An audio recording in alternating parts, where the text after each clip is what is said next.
Chapter 17. A Rendezvous with Death. At just this point in Ethel Clayton's business troubles, when she wished so heartily that she could have the benefit of Barton's advice, the general manager of the Hapwood Diller Company was thinking very little indeed of such tame affairs as those relating to the factory in Mailsburg. Like those other thousands who have a rendezvous with death on the battle line, the intensive training and preparation for that event was filling his whole thought, as well as taking up all his time. The regiment to which Frank Barton was attached had plunged immediately into such grilling work as many of the men had never in their lives experienced. In that first place, Barton's detachment was billeted in a little village which had before that day, on which the American soldiery marched in, escaped all contact with the Yankees, or, indeed, anyone outside its local confines. It was but a tiny collection of farm cottages and stables builded together far back in feudal times for protective reasons. Sanitation was an unknown word to the inhabitants. Barton's captain was taken down with pleural pneumonia almost at his landing from the troop ship Tecumseh, and was in the hospital. Barton, as ranking lieutenant, was in charge of the company of nearly 200 men. With the medical major, he had the well-being, both mental and physical, of these men upon his hands. It was a situation of responsibility. His second-in-command appeared before him on the first morning, saluted, and said, "Lieutenant Barton, I have to report, sir, that this place, really, Lieutenant, it stinks." "So my nose tells me, Lieutenant Copley. The doctor likewise agrees with us." "By Jove!" groaned Morrison Copley, who could not altogether cast his drawl on short such notice. "What is to be done about it?" "Clean up," announced Barton vigorously. And that was their first job. Precious piles of stable scrapings which had occupied the little courtyards before the farmers' cots, or had been heaped in stable penthouses since time immemorial, were forked into carts and spread upon the fallow ground outside the village. It was a shock to the villagers, and at first they raised a great clamour, for custom was being vastly disturbed. But when they were made to see that the mules and horses of the American forces were adding daily to the fertilizer piles, and that the Yankee boys in removing the manure to the fields were doing the farmers' work, and that for nothing, objections died amongst the French population of the village, if not entirely among the soldiers themselves.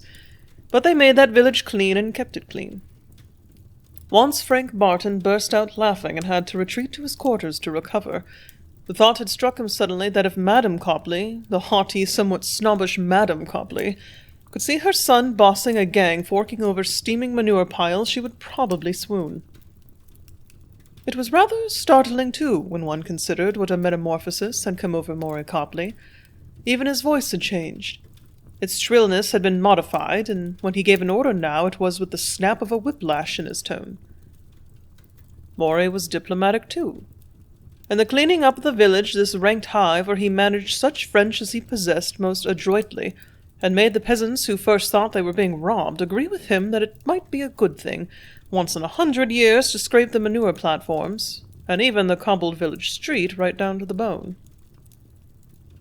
From that first week of occupancy, when effectual sanitary measures were put into practice, right through the long season of trench training that followed, Barton and his detachment were never idle enough to suffer from homesickness. Although the training field and trenches for this American division were near enough to the battlefield for the big guns to be heard, they were well hidden, and were defended from enemy aircraft by a special squadron of French flying machines and Sentinel airplanes. The plan of the German military leaders to bring back some great disaster upon the first American troops to arrive back at the battle lines was not yet accomplished. That the attempt would be made again and again until the catastrophe was assured was well understood by the Americans, as well as by the Allied training officers working with the division. "The Boche will get you if you don't watch out," became a byword in the Yankee camps. Perhaps the frequent cry of "Wolf, Wolf" made the Americans at last somewhat careless. Men who have always joked about the lack of intelligence of German saloon-keepers and delicatessen shopmen are not likely to be easily impressed by the stories of Fritz's superpowers under the sea, on the earth, or in the air. Working with his men all day and studying at night made up the round of Barton's existence during these first few weeks in France. It was not often he gave much attention to outside matters or thought upon anything but military tactics. It was true there was a desire in the back of his mind at first to learn how Helen Fuller was and where she was stationed in France, if she really had come over. He wrote a friendly note to her addressed in care of the Red Cross headquarters in Paris, but received no reply. Then arrived Ethel's first 3 letters, all in one mail. The picture in them of Malesburg and the affairs of the Hapwood Diller Manufacturing Company pleased Barton greatly. He had not realized before how hungry he was for news. Jim Mayberry seemed to have forgotten him altogether. He was not so dense that he did not understand Mayberry's character on a measure. Barton had never expected gratitude from the boyhood friend he had made superintendent of the factory. Ethel's letters, however, hinted at none of the trouble Mayberry was making in Barton's absence. They were just cheerful narratives of the daily happenings that she knew would interest the absent manager. He had already written one general missive addressed to her, but now he sat down and replied particularly to Ethel Clayton, a warm and friendly letter inspired by a feeling that he had not before realized he held for the girl whom he had always considered so capable. He remembered how she had looked at him from her desk on the evening of his final departure from Malesburg. Actually, he had never forgotten this picture of the girl he had left behind to watch over the affairs of the concern he had done so much for, and which had meant so much to him. She seemed to mean a deal more in his thought, too, than merely a capable office assistant. And she was a pretty girl. That Sunday she had visited the camp at Lake Cohasset. There was no girl he knew who could look more attractive. Why had he never noticed it before that day? Hers was a less glowing, a less striking beauty than Helen Fuller's, but it was a beauty that once noted never lost its attraction for the appreciative eye. The lonely man in camp or barracks is sure to contemplate the memory of his friends and acquaintances among womankind, and Barton's mind dwelt as never before on the girls and women he knew in Malesburg. Why? He thought as he closed the long letter to Ethel. I might have tried to make a friend of her. I wonder why I did not try. Miss Clayton is very much worth while. The wound caused by Helen Fuller's treatment of him at the last was still raw. He felt that she had deliberately cultivated his acquaintance, had made him believe she had more than a passing interest in him, only to make the fall of his hopes seem the greater. He wondered if Helen had really had for him exactly the same feeling that she had for Morrison Copley or Charlie Bradley. Was she merely a coquette, playing with men as a fisherman plays a trout, and for the same reason? Was it merely for sport that she had exerted herself to charm him? Frank Barton felt all the hurt that a man of his kind does when he awakes to the fact that he has been made a fool of by a guileful woman. But he did not feel that pique which often turns a man from one woman to accept the salve of another's sympathy. In thinking of Ethel Clayton and writing to her, he had no such thought in his mind. No. Instead, he threw himself with all his strength into his work. He was acting ranking officer of his company, and he felt all the responsibility which that implies. He desired to have his boys show at inspection a higher degree of training than any other company in the regiment. He kept his brother officers, as well as the non-commissioned officers, up to the scratch by both example and precept. "Barton's a shark for work," they all said. "He just eats it up." The notice of staff officers was drawn to his command, and it brought Lieutenant Barton some special attentions. He was taken with a group of other advanced officers to the front-line trenches, and there learned much of the actual work of modern warfare, much that would help him when his brave boys went in. And then, back with his detachment once more, the men of which were fit as a fiddle and ready for work, Frank Barton saw that day for which he had been preparing all those long weeks and months. It did not come just as he expected. He and his men were not moved to some sector of the front where they would slip into places of wearied and mud-encrusted poilus at night. They did not go to the Hun. In fact, the Hun came to them. The day began early indeed for Lieutenant Barton. He was made up long before reveille, for there was a line of motor lorries stalled in the mud just outside the village that had been there half the night. Barton's company was called on for help. For several days there had been a thaw, and each night a thick and penetrating fog arose from the saturated earth, wiping out the stars completely and hanging a thick pall over the countryside. Under the oversight of the non-commissioned officers, the men began building miniature corduroy roads over the miry spots, and prying the lorries' wheels out of the mud so they could get a start one by one and go through the village street. Barton strode along the line of stalled trucks and their trailers to the very last one in the procession. Beyond, the forelights of a smaller motor car showed in the mist. In curiosity, he drew near to this. "Any chance of getting by the jam, Lieutenant?" demanded an unmistakably American voice. "Not now," Barton responded, drawing nearer. "You will have to wait for those trucks to get through the town." "And how long will that be?" "I cannot say. By the way, perhaps you had better let me see your passes. Save time. I happen to be in command here." "Oh, sure. Here you are, Lieutenant."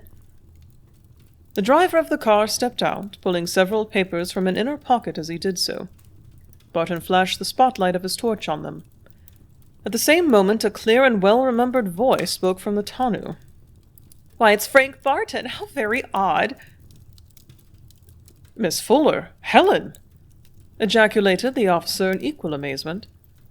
He turned his flashlight upon the occupants of the car. 2 women in nurses' cloaks and an elderly French citizen were Helen's companions. She, too, was garbed as a Red Cross nurse. "Oh, we shall be all right now!" the American girl cried. She explained to her companions in French, but spoke so rapidly that Barton could not follow her observations. The chauffeur, a keen-faced American lad, evidently college-bred, chuckled and returned the papers to his pocket. "You see, Mr. Barton," she said to the lieutenant, "we are going to the base hospital on ahead, these ladies and I. Monsieur Renaud goes to the village there on business. I engaged Johnny Gear and his machine to take us around this way because the railroad accommodations for civilians, as you know, are dreadful. And here you find us stuck in the mud," she concluded dramatically. "I fear you will be stuck in the mud more than once if you follow this lorry train," Barton said. "It has right-of-way and will leave an almost impassable mire behind it." "Now you've said something, Lieutenant," agreed Johnny Gear. "But you can get us around it, of course, Frank," said Helen confidently, and in the tone of an American girl to whom nothing is impossible if she has once made up her mind about it. "Not by any near road, Miss Helen," he responded. "Why, there is a track!" the girl cried, for through a sudden rift in fog she could see a few yards. "Doesn't that go around this village you say is just ahead of us?" "It leads into our training encampment. Nobody is allowed there without special permit." "Oh, now, Frank!" "But there is a road," he hastened to add. "You must turn back. Half a mile back you will find a road that encircles the whole field, and on which you will not be challenged. I'll go with you if you can back and turn your car." "Bet I can," agreed Gear. "Look out for the mud, Lieutenant." "Come and sit beside me, Frank," the American girl said, quickly opening the tonneau door on her side. "How are you? And the other Mailsburg heroes? Oh, I've just lots and lots to tell you." He slipped into the seat indicated and was introduced, after a fashion, to the French girls and to Monsieur Renaud. Gear got his car turned about, and they went lumbering on over the heavy road. It was daybreak, but still very dark, with the world completely smothered in fog. Almost by chance, Barton discovered the entrance to the encircling track he had spoken of.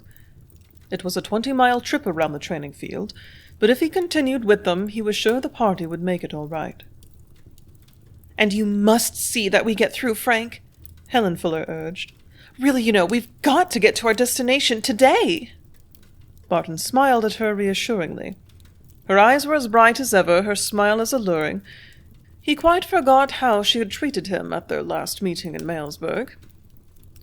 "Drive right ahead, Mr. Gear," he told the chauffeur. "There's almost no heavy trucking over this road, and I think you will be able to get ahead of the lorry train." Then he gave his attention to the girl beside him. She chattered in her usual magpie fashion, yet Barton loved to hear her. Naturally of a serious trend himself, Helen Fuller's inconsequential talk had always amused him. And much that she told him now about her experiences since coming to France was interesting. That she was quite sure as ever that her interests and her activities were of more importance than anything else in the world, a listener could not fail to understand. When she asked him of his adventures, she gave him no time for reply, but went on with her own story. Nobody in the world mattered so much as Helen Fuller. It began to irritate him after a while. It never had before. The car plowed on for some time. It was Barton himself who stopped it. "Wait," he commanded. "What is that I hear? Shut off your engine, Mr. Gear." Then they all heard it, the unmistakable roaring of a powerful motor. Moreover, it was not on the road before or behind them, it was in the air. "An aeroplane!" cried Helen. "A very heavy aero—heen?" queried one of her fellow nurses. "That's right," exclaimed the driver. "Foggy as it is, I suppose there are plenty of flying men up yonder." "I have never heard a machine just like that," Barton said in a puzzled tone. "I thought I had identified the sound of all these French machines. Great heavens!" A series of explosions interrupted his speech. Off to the left they were, in the direction of the village and the cantonments. Through the thick mist, a flash or two was visible. "Shells!" yelled Gear. "An enemy plane dropping bombs!" ejaculated Barton. "Must have got past the French escadre in this fog." A nearer explosion followed, and the roar of the aeroplane's engine seemed almost over their heads.